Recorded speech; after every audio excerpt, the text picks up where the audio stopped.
स्वागत किया। नारद जी गए। अब राजकुमारी सोने का बढ़िया झूला बना हुआ था छोटा सा, उसी में लिटाया गया था। बोले मैं अकेले में लूंगा, सब हट गए। उसके भी कान में जाकर के यही आवाज नारद जी ने दिया, मुझे भगवान भेजे हैं संत दर्श की महिमा बताओ। वो भी बालक कान में आवाज गई गुनगुनाने की, थोड़ा सा मुस्कुराया, हंसा। नारद जी को देखा और वही मुड़ी पटक के भी खत्म हो। अब नारद जी वो महल था, 7 दरवाजे थे। अब नारद जी को न भागते बन रहा है न खड़े रहते। खड़े थे, काफी देर हो गया। तब तो जिस रानी से बच्चा पैदा हुआ तो रानी देखी बहुत तेज हो गई, छटपटाने लगी, रोने लगी, तड़प के गिर गई। भीड़ लग गई वहां, प्रहरी जितने भी चौकीदार सब लोग आ गए, राजा भी आ गया, मेरे भीड़ लग गई।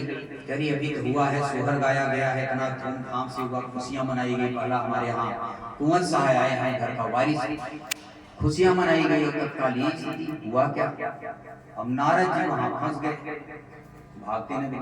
जब भीड़ लग गई, इकट्ठे हो गए, उसी समय एक प्रकाश पुंज निकला, एकदम प्रकाश ही प्रकाश हुआ। और आकाश से आवाज आई कि देवर्षि, तुम्हें अभी भी संतों के दर्शन की महिमा नहीं पता चला? जो तुम्हें भेजे थे तुम्हारे संशय का दूर करने के लिए। संतों के दर्शन भौतिक जगत की चीजें नहीं होती, और तुम्हारे ही यही दर्शन का महिमा था कि जीव की 3 दशा होती है। त्रिविध जीव जग वेद बखाना, गोस्वामी जी लिखे हैं। पहले भी यही उस गुजर के यहाँ बालक बछड़े के रूप में पैदा हुआ था। अगर बड़ा ही होता तो हल जोतता, मारा मारा फिरता और क्या करता। लेकिन आपके ही दर्शन, भगवान की ही कृपा प्रसाद से जो आपका दर्शन हुआ, उसका शरीर छूट गया, वो भंगी के घर में मानव इंसान बन गया। मान लिया भंगी का लड़का बड़ा होता तो गटर नाली साफ करता और क्या करता, लेकिन उसके कोई संस्कार गलत नहीं बन पाए। पैदा होते ही आपका दर्शन करके मुक्त हो गया। तीसरा, ये जो हमारा शरीर अभी छूट रहा है राजकुमार का, मान लिया राजकुमारी से ही राजा ही होता, भोग विलासिता में नहीं गलत संस्कार बना देता, राजा ही होता, न्याय करने में कुछ गलत कर सकता था। छोटे बच्चे में कोई संस्कार पाप पुण्य होता है क्या? छोटा बच्चा है, नवजात शिशु, लेकिन आपके ही दर्शन से अब मैं सहज स्वरूप में जा रहा हूं। मैं 84 लाख की योनियों में नहीं जाऊंगा। इसीलिए प्रकाश पुंज उसी समय आवाज आकाशवाणी हुई और वह लुप्त हो गया। सब खुश हुए, नारद जी के चरण धो करके पिए, चरणामृत घर में डाले गया। भगवान की कृपा से संत हमारे दरबार में। इसीलिए सृष्टि में सबसे ऊंचा पद होता है संत का पद। कवि ने कहा, आग लगी आकाश में, झरझर पड़े अंगार, संतन होते जगत में तो जल जाता संसार। क्यों? कि वृक्ष कबहु न फल भखे, नदी न संचे नीर, परमार्थ के कारणे साधुन धरा शरीर। हमेशा संत का दरस बरस मज्जन और पाप पाना हर ही पाप कह वेद। इसी प्रकार से संत सृष्टि में अगर हुआ, कहीं भी सानिध्यता मिली, वो चाहे कवि हो, रैदास हो, सुपा भगत, नंदा, जितने भी संत आज तक में, बुद्ध, महावीर, नानक, इन्हीं लोगों का नाम आज अमर है। गृहस्थी में 2 पीढ़ी के बाद सब भूल जाएंगे। इसी प्रकार से गृहस्थी जीवन में 3-4 चीजें जो बताया, ईमानदारी, परिश्रम, तीसरा है परिश्रम से पूछा दान। दान संत की शरण में, क्योंकि संत के यहाँ जो दिया गया वहां उपदेश सत्संग होगा। किसी को छाया मिल गई, कोई दूर दरेश छाया, 2 रोटी मिल गया, ठिकाना मिल गया। जैसे स्कूल में बच्चों के लिए बनाया जाता है, छाया बनाया गया, लैट्रिन बाथरूम बनाया गया, पानी के लिए व्यवस्था देते, वैसे ही आश्रम हुआ करता है। ये जो चारों वर्ण बनाया गया हमारे सनातन धर्म में, एक ही भगवान के 4 अवस्थाएं साधक के लिए थी। भगवान तक पहुंचने के लिए, वहां तक, उस पोस्ट तक, उस पद तक पहुंचने के लिए पहला सोपान है शूद्र। जैसे विद्यार्थी है, हमको बीएड कराना है, पीएचडी कराना है, बीएड कराना है, या हमको एमटेक बच्चों को कराना है, तो डायरेक्ट एमटेक में बैठा दोगे क्या? प्राइमरी से नहीं पढ़ाओगे? प्राइमरी से पढ़ते पढ़ते ही आगे बढ़ेगा। तो वैसे ही विद्यार्थी के जैसे क्लास बढ़ता है, वैसे साधना में, भगवान के रास्ते में हमारी अवस्था के अनुसार बढ़ता है। यही है 2 चीज सनातन है। एक तो परमात्मा भगवान आत्मा सबका सनातन है, शस्त्र नहीं काट सकता, अग्नि नहीं जला सकती, जलगीला नहीं कर सकता। यही गांधी जी का सिद्धांत, यही देश को आजाद कराने के लिए देशभक्तों के पास सिद्धांत था कि आत्मा के लिए आया है कि नैनम छिन्दन्ति शस्त्राणि नैनम दहति पावकः न चैनम क्लेदयन्त्यापो न शोषयति मारुतः। कि शस्त्र नहीं काट सकता, अग्नि नहीं जला सकती, जल गीला नहीं कर सकता है, हवा अपने में विलय नहीं कर सकता है। यही है शाश्वत सनातन। अच्छेद्यो अयम अदाह्यो अयम अक्लेद्यो अशोष्य एवच नित्यः सर्वतः स्थाणु अचलो अयम सनातन। सनातन यहाँ शब्द आया है। कोई भी पूछे सनातन क्या है तो क्या बताओगे? सबकी आत्मा, यही सत्य है शाश्वत सनातन। शरीर शरीर का संबंध असत्य है, नश्वर है, आज है कल नहीं रहेगा। एक एक दिन हमारी आयु का दिन खत्म हो रहा है। जैसे छोटा बच्चा बैठा है, 5 साल का बच्चा हो गया तो आप लोग बर्थडे मनाते हो, 5 टे कैंडल जलाओगे और पता नहीं क्या क्या रिबन गुब्बारे इत्यादि करके केक को कटवाते हो, और एक एक कैंडल को फूंक के बुझाता है, और आप लोग तालियां बजा के कहते हैं हैप्पी बर्थडे टू यू। मतलब 5 टे कैंडल बुझा दिया, 5 साल उसने फूंक दिया, फूंक के बर्बाद कर दिया। छठवां जिंदा रहेगा तो वो भी फूंकेगा, नहीं तो वही फूंक जाएगा, क्या भरोसा। तो एक एक दिन हमारे आयु के दिन खत्म हो रहे हैं। आज का तारीख, आज का जो सन चल रहा है 2023 तारीख 27 के जीवन में नहीं है, आएगा भी तो 2024 को होगा। तो हमारा अमूल्य जीवन का समय कैसे व्यतीत होते जा रहा है।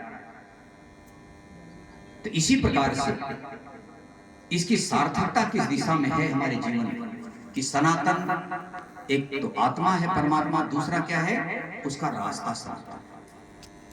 भगवान शिव जब समाधि से निकले हैं तो यही बोले हैं कि उमा कहा हूं मैं अनुभव यपना, सत हरि भजन जगत सब सपना। सत्य भगवान है और भगवान का भजन, सत हरि भजन, हरि और हरि का भजन, और जगत सब स्वप्नवत है, आज है कल नहीं रहे, लौट के देखने भी नहीं आएंगे जिसके लिए हमने हाय हाय किया। इसीलिए चौथा, तीसरा तो हमने बताया है दान, चौथा अंतिम क्या है कि एक परमात्मा में दृढ़ विश्वास रख करके 24 घंटे में 1 घंटे का समय देना भगवान का। विद्यार्थी मास्टर के यहाँ जाता है पढ़ने के लिए, वो एहसान नहीं करता, पढ़ना है तो जाना ही पड़ेगा। आप रोगी होंगे तो आपको डॉक्टर का महत्व पता चलेगा, डॉक्टर के महत्व को वही पता बताएगा जो रोगी हो, और जो रोगी ही नहीं तो डॉक्टर हो जाए कोई नहीं, रोग होगा तब डॉक्टर ढूंढेगा। वैसे ही भगवान के प्रति 1 घंटे का टाइम देना पर डे अनिवार्य हो जाए। कहीं भी रोज शाम को आधा घंटे घर में बैठ जाओ, अगर आप अकेले बैठ रहे हो तो एकांत में बैठो, लाइट भी बंद कर दो, बच्चे छोटे न जान पाए, कोई नहीं जान पाए कहां बैठे, क्योंकि भगवान का सुमिरन भजन एकांत कीजिए कि सुमिरन ऐसा कीजिए जाने सुमिरन हार, न जाने संसार ही या जाने करतार। सुमिरन ऐसा करो कि जिसका मैं सुमिरन कर रहा हूं वो केवल जाने, दुनिया देखे ना जाने ना, दुनिया को दिखा दिए तो हम तो ले लिए प्रदर्शनी करेंगे। इसी प्रकार से भगवान के लिए एकांत में बैठो, लाइट भी बंद कर दो, कभी भी एकांत में बैठ करके भगवान को याद करो, सुमिरन करो, क्योंकि भगवान का नाम है अंतर्यामी, वो सबके भीतर में बैठ कर देख रहा है। सबके उर अंदर बसत जानत भाव का भाव, भगवान को कोई मंदिर मस्जिद में नहीं मिलेंगे, आपके हृदय में। हृदय ईश्वर के उपासक को हिंदू कहा गया, वही सनातनी कहा गया, तो उसी को आर्यावर्ती कहा गया। ये 3 नाम थे। इन तीनों नामों के ऊपर भारतवर्ष के ऊपर पहले क्या नाम था? अजनाभ वर्ष प्रदेश। इसी प्रकार से चौथा जो हमने बताया कि 24 घंटे में 1 घंटे कंपल्सरी लाइफ अनिवार्य करेगा। आधा घंटे शाम, आधा घंटे सुबह। शाम को ड्यूटी से काम का आओ, शाम के टाइम एकांत में बैठो। अगर बच्चे परिवार के साथ बैठना हो तो थोड़ा बच्चे चंचल होते हैं, वो बैठ नहीं पाएंगे, तो इसी को 4 विधि से नाम जपते हैं। एक नाम गीता प्रमाणित शास्त्र है, आप लोगों को यथार्थ गीता जिसके पास हमको ले जाएंगे 15 अध्याय के 14वें श्लोक में देखेंगे। यथार्थ गीता 15 अध्याय का 14वां श्लोक, 20 श्लोक में से 14वां श्लोक, उसमें एक श्लोक है भगवान कृष्ण कहते हैं कि अहं वैश्वानरो भूत्वा प्राणिनां देहमाश्रितः प्राणापान समायुक्तः पचामि अन्नं चतुर्विधं, पचामि अन्नं चतुर्विधं। हे कुंती नंदन, मैं ही इस शरीर रूप में स्थित वैश्वानर माने अग्नि कहा गया। जैसे आप लोग कहते हैं ना खाना कौन पचाता है? जठराग्नि, तो उसका नाम है वैश्वानर। इस शरीर में स्थित मैं ही अग्नि रूप से प्राण और अपान, प्राण वह श्वास है जो हम अंदर लेते हैं, अपान वह श्वास है जो हम बाहर निकालते हैं। कबीर साहब के समय में इसको इंगला और पिंगला नाड़ी बताया गया, चंद्र नाड़ी, सूर्य नाड़ी बताया गया। इसी को महात्मा बुद्ध के समय पाना अपान कहा गया है, विपश्यना शिविर लगते थे। गीता में प्राण अपान है, प्राण अपान गति रुद्धा प्राणायाम कराया। तो यहाँ भगवान कृष्ण कहते हैं कि एक ही अन्न को प्राण और अपान से संयुक्त होकर के 4 प्रकार से अन्न को मैं पचाता हूं। तो गीता अपनी यथार्थ गीता के अलावा जितने टीकाकार हैं सब लिखे हैं कि जैसे 4 प्रकार से अन्न को पचाया जाता है भोजन। जैसे एक तो लिक्विड होता है इसलिए जिसको कहते हैं पी करके, एक चूस करके, एक चबा करके। लेकिन नहीं, अन्न जो कहा गया है, अन्न जो शब्द है, एक तो बाहरी अन्न, अन्नेन क्षणिका तृप्ति, वो क्षणिक तृप्ति हो जाएगा, एक बार भूख मिट गई भोजन कर। देखिए अन्नम ब्रह्मी की बेजाना, अन्न को ही ब्रह्म कहा गया है, उसी को अमृत भी कहा गया। आप गीता 4 अध्याय में पढ़ेंगे, 3 अध्याय में भी यज्ञ का नाम। थोड़ा प्रश्न बृहद हो जाता है क्योंकि यहाँ पहली बार आपको समझ में आ रहा है कि कृष्ण हो रहा है, समझ में आ रहा है। थोड़ा गीता होता आप लोग पढ़े रहे, सत्संग मिला रहे तो समझ में आएगा। ज्यादा हाई पावर में बोल देंगे तो हाई वोल्टेज आ जाएगा तो बल्ब भी फ्यूज हो सकता है। मतलब बल्ब फ्यूज मतलब कि मन न लगे तो उसके चल दोगे, तो इसीलिए थोड़ा सा समझने वाली चीज।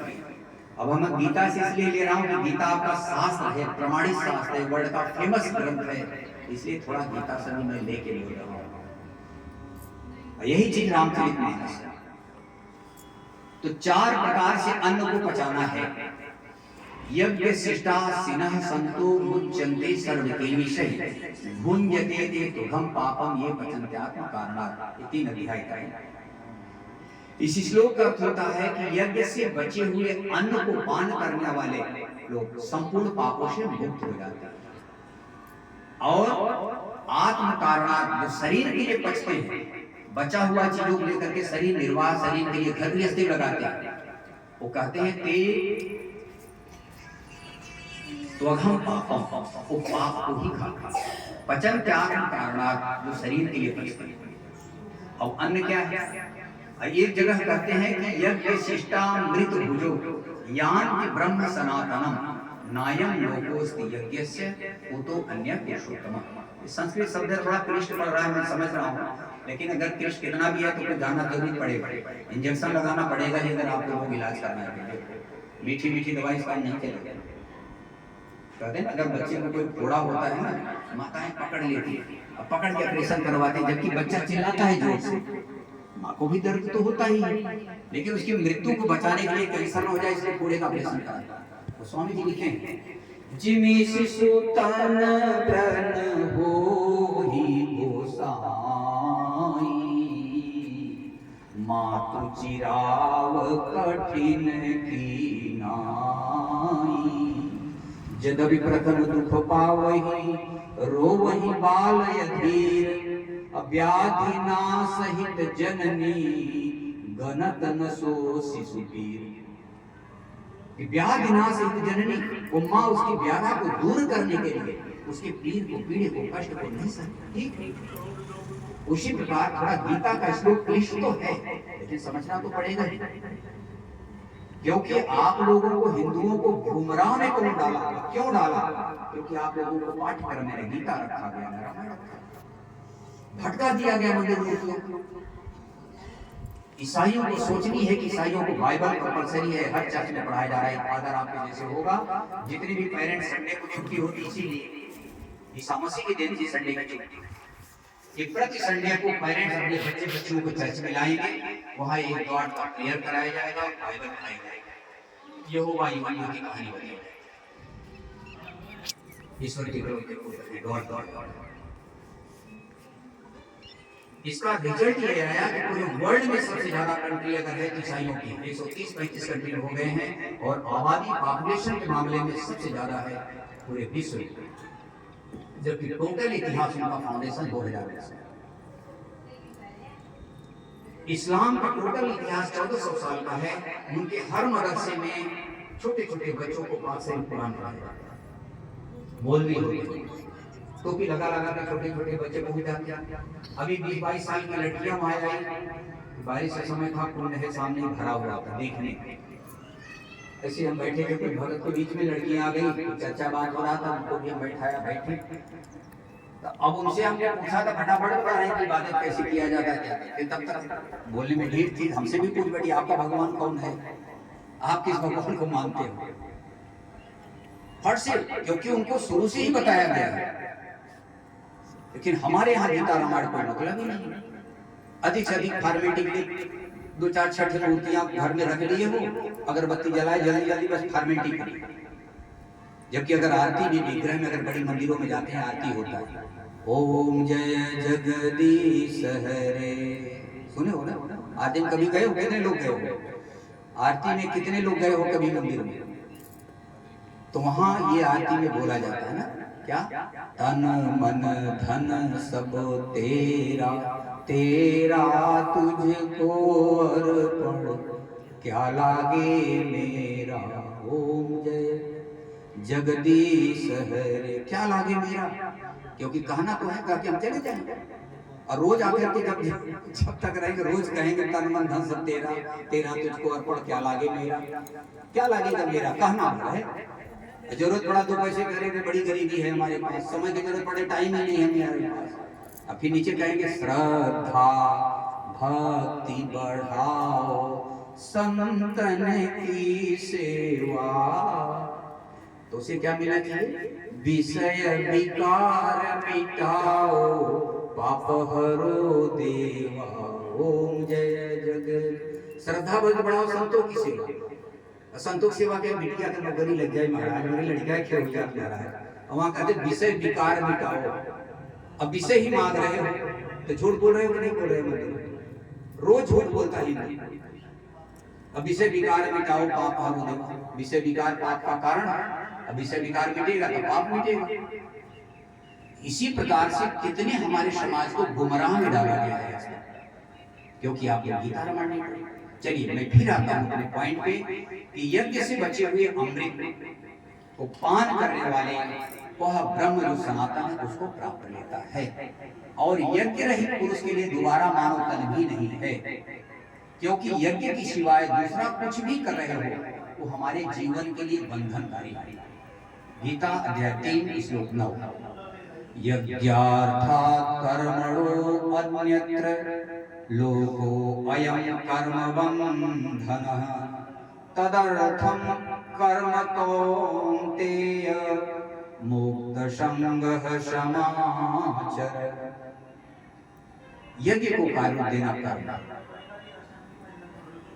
योग विधि यज्ञ को समझ करके जब उसको करने चलोगे वही है कर्म। शंकराचार्य जी की भाष्य गीता में कहते हैं यजमान और विद्वान के बीच में परस्पर जो वार्ता होती है उसको कर्म कहा। जैसे विद्वान होते हैं ना, पैंती पहन, पानी ले, आचमन कर, अपने को स्नान करा, ठाकुर जी को शुद्ध कर, इसको कर्म बताया।